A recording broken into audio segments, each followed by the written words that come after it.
Hey everyone, it's Mary. Welcome back to my channel, and I am hanging out in my car today. We have not done a car video in a while, guys. I'm sitting in the parking lot at church because I had church this morning, and I'm now waiting for my dad to get out of his senior Bible study. I call it the old people class, but it's actually just like a senior Bible study class that he does on Sunday morning.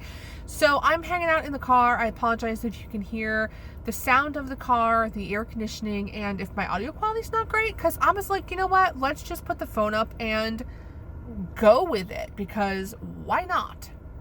So I have a couple things to go over before we actually jump into the actual content of this video. The first one is I want to say thank you to everyone for your patience.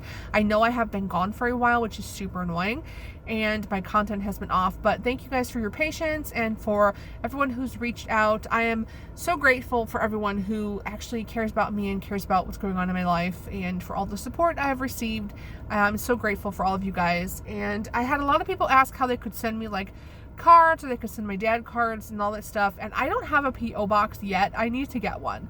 So I kept talking about it, so I think this week at some point I'll go down and hopefully try it, or maybe on Friday when I have time, like on the weekend. I don't know, whenever in the next week or two I will get a P.O. box so that you guys can maybe send me some things if you want to. In the meantime, I don't really have anything. The only thing I have public is my Amazon wish list, which obviously doesn't work for you sending a get well card to daddy, but that's okay. And then part two of that is I've been having issues with my YouTube channel, and I don't know why. Some people are leaving me comments, and I will get an email from YouTube saying someone left you a comment. I can see your comment because it's in the email that was sent to me, but then when I go to actually reply to you, it won't show me the comment. So it'll show like you have 7 comments, but then I only see like 5 or 6 actually written out. So I don't know what's going on with that. So if you left me a comment and you're like, this lady is rude because she never answered back to me, please, I'm sorry. Please don't feel that way. I can't see everyone's comment. And I've tried the whole go incognito, clear your browser and your cache and go back in, go in under someone else's account. I don't know if it's flagging it as spam. I've tried several things, and for some reason I just cannot see everyone's comments. So I am so sorry about that, and I'm trying to figure it out. In the meantime, I'm gonna try maybe like adding people, like, you know, you like at so-and-so and then you talk to them. I don't know. So I'll figure it out. If you comment and I don't answer you back, that's why. It's not that I don't see your comment, and I love you so much for leaving me a comment. I just can't respond for whatever reason. So what I am doing today is I wanted to talk about the most amazing trilogy that I read almost over about a week and a half ago now. And it's one of those like trilogies, specifically the last book, that, you know, you finish it and you're kind of in like a book hangover. And that doesn't happen with very many books for me, but this book has like been living rent-free in my head for like a week and a half now, and I am so in love with this book, the characters, and I actually am hoping in the next, I don't know, few weeks or so to buy the physical copies of these books because I'm so in love with them. And that is the Grip Trilogy by Kennedy Ryan. Now, I had never read any Kennedy Ryan books. Obviously, I knew who she was because she had won, what was the award she won? She was one of the first Black authors to ever win like a romance award. Was it the Romance Writers of America? I don't remember. I don't know. She was the first Black romance author to win several awards, but specifically this big one, which was a big deal. It was all over the news back in the day. And she's read several books, but I've never read her work because one of the most popular series she has is like a basketball series, which I'm not a huge fan of. So I wasn't like loving the whole basketball series idea, but I actually did start reading that one. But then everyone told me this one has to do with like the music industry and interracial relationships. And I was like, you know what? Let's try this one out. Lots of good reviews. And my Hoopla at my local library had the audiobooks to it. You guys, I am obsessed. So the first book is called Flow, and it follows Bristol Gray and Marlon James, but Marlon goes by Grip. And the book starts off with Bristol. Basically, she's like estranged from her brother. Apparently, her brother was some kind of famous like pianist or musician of some sort. As a child, his parents kind of pimped him out and had him like, I say that like pimped him out like a saying, not actually pimped him out, but like had him performing all around the country as this musician and kind of pushing him into performing. And he eventually came up with like some kind of drug addiction. I think it might have been prescription drugs, not really sure, but some kind of like drug addiction. And so eventually when he was like 16 years old, he emancipated himself from his parents and moved in with an uncle. So then you have him and his twin sister Bristol, which is Reeson is the brother, and then you have Bristol, who have been estranged for, I'm wanting to say it was like 6 years at this point. She's now in college, and she decides to go on a spring break to reconnect with her brother, but her brother is working, and honestly, it comes out later in the series, was kind of scared to reconnect with her, and so he sends his friend Grip, who is an up-and-coming rapper from Compton, and he's wanting to become a rapper, and he is writing raps and lyrics for other people at this point, but he hasn't broken into the music industry. And during this week that she's on this spring break visiting her brother, her and Grip connect, like they super connect. There's this immediate attraction, and they've developed this really deep friendship where they can talk about everything with each other. So you see them very quickly fall for each other in this first book in the trilogy.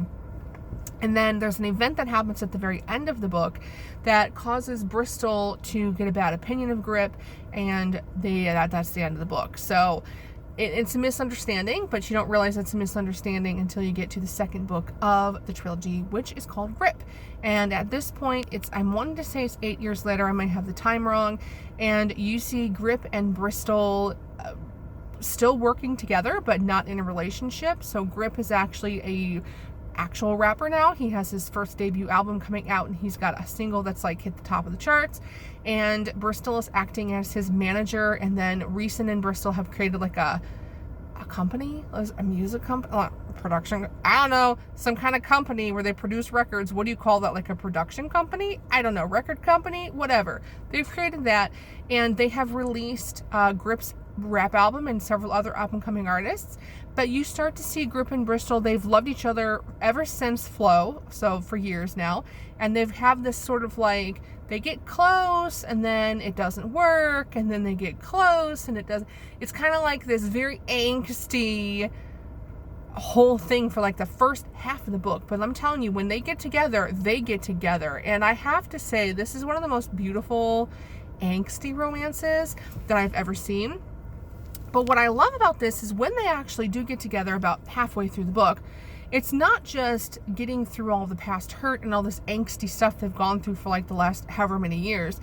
It's also dealing with racial issues, because they are an interracial couple. You have Grip, who is a black rapper from Compton, and you have Bristol, who is a white chick who grew up in an affluent white family and has a house in the Hamptons with her parents. So like, she has money, came from a rich family. But one of the things that Kennedy Ryan really explores in this book is, although Bristol was rich in monetary things and, you know, Grip was poor in monetary things, they were rich in other things. So like, Grip was poor monetarily, but very rich in family love and relationships. He had an amazing mother, and his mother is such a driving force in his life, and such a beautiful character. And then on Bristol's side, whereas she was rich in money, she never felt like she was loved. So even though, you know, they were poor in some things, they were rich in other things, and vice versa. So I love how she kind of explored that whole opposites for them. That like, you know, you came from no money, but look how rich you were because you had love, kind of thing. I really liked that whole thing. And then also just really seeing racism from both sides, because not only did you see her family who didn't want her with a black rapper, but you saw his family who was like, if you're trying to have, you know, the betterment of the black community and you're supporting Black Lives Matter and all this kind of stuff, then why would you want to be with a white girl? And just, you kind of see that racism come from both sides. But I really love how in this book, it really focuses on the relationship between the two of them, which I think is great, and touches into a lot of these racial issues, and just seeing how this couple overcomes everything and ends up together at the end is fabulous. So if the book ended with Grip, it would be an amazing duet, right? Like, it would be a prequel and an actual novel, and it would be great. But what I love about Kennedy Ryan is she took it a step further. The third book in the trilogy is called Still. This covers Grip and Bristol after they get married. It actually shows their wedding, which, by the way, if a man ever wrote me vows like Grip wrote Bristol, I think I would die at the altar. I'm just saying.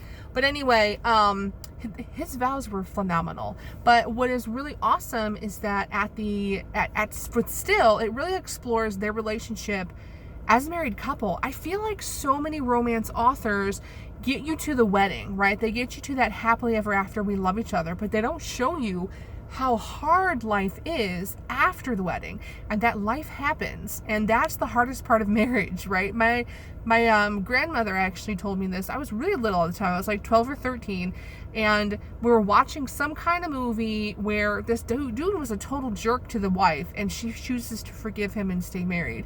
And I said, well, I don't know why she did that, because I wouldn't stay married to him. And my grandma told me, well, honey, marriage is a choice. And I never understood what she meant by that until I got older, and then I realized that she's right. Marriage is a choice. I'm not saying you should stay in an unhappy marriage, but if you really do love someone and you choose to marry them, there are going to be days when you're angry at each other. There's going to be days where you're not attracted to each other. There's going to be days where you're not even sure if you love each other anymore. But marriage is one of those choices where you choose to stay and you work on your relationship. And I love how Kennedy Ryan shows that in this book. You see this couple go through so many issues, not only her choosing to give up her dream so he could pursue education, but then vice versa, him choosing to kind of step back later on in the book to help her pursue her career. You see issues with like trigger warnings in here for like the loss of a child. So you see them lose a child, and that's a bit of a spoiler, but FYI, you see them lose a child. You see them deal with all the racial issues that are going on.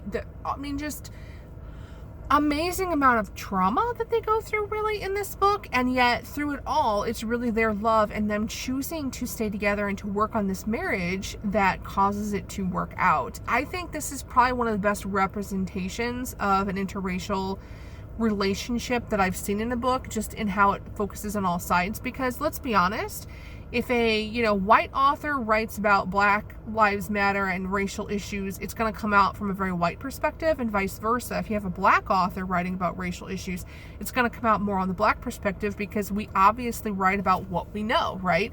I can't tell you what it's like to be a Black person in America. I'm not a Black person in America.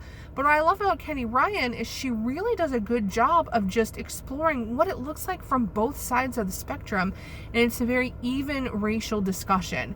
And I love that. I really think that even though these books are a few years old, they really fit in well with what was going on in what's been going on in our country for the last couple years, and a lot of the riots and things that kind of went on last year. I think she really just does a beautiful depiction of love is love, and does it matter if the person you love is a different race? There's a way for you to explore that relationship and to get past those issues. And one of the things, I can't remember the exact speech, but Bristol makes a speech to, I think it was to her mother, or, well, one of them was to his mother, where she says, I don't know what it's like for you, and I don't know what you've been through, but I'm willing to learn because I love him.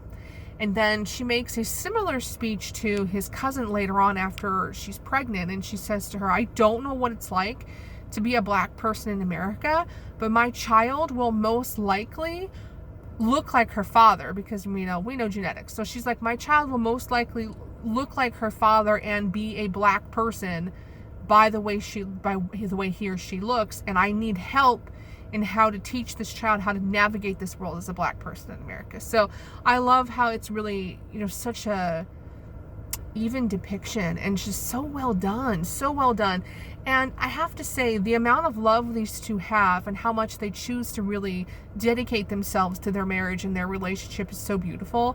And the last line of the book is the title of the book. He kind of repeats part of his vows, and he ends it with like, I'm basically saying that we love her no matter what, and it says still at the end. And I remember him saying the word still at the end, and I bawled. I just busted out crying. It was so romantic, and I'm like, I'm gonna say it, I think my favorite romance novel of all time, I think Still by Kennedy Ryan, is on my list of the top romance novel I've ever read of all time in my entire life. And that's a big statement, but I'm gonna say it. So I love how she takes it past the marriage and into a real, like past the wedding day and into like a real marriage, and you really see the ups and downs of that relationship. So I'm in love with this series. There are so many reviews out there. There are so many people who can say it more eloquently than me. But let me just tell you, I got done reading this book and suddenly wanted to go find me my own wrapper from Compton. And I've never been to Compton a day in my life, honey, but I wanted to find me a handsome rapper from Compton after reading this book. So definitely highly recommend it. Love them so much. And I actually am working my way through the Hoops series by Kennedy Ryan, because I was like, if she can write these books this good, then I need to get over my aversion of basketball and give her other series a chance. So love them so much. Please check them out if you haven't already. Please make sure also that you read, some of the reviews so you kind of get an idea, because some people get really triggered by racial stuff, but I really think that this is one of the best books I've seen cover this, and the most non-biased books I've seen cover this, and I'm so impressed. So anyways, thank you guys for letting me ramble for 15 minutes about the Grip trilogy. I'm in love with them. I need to buy them so I can have them on my shelf and kiss them and hold them every day. I'm just kidding, but excited about it. And thank you guys, and I will talk to you guys later.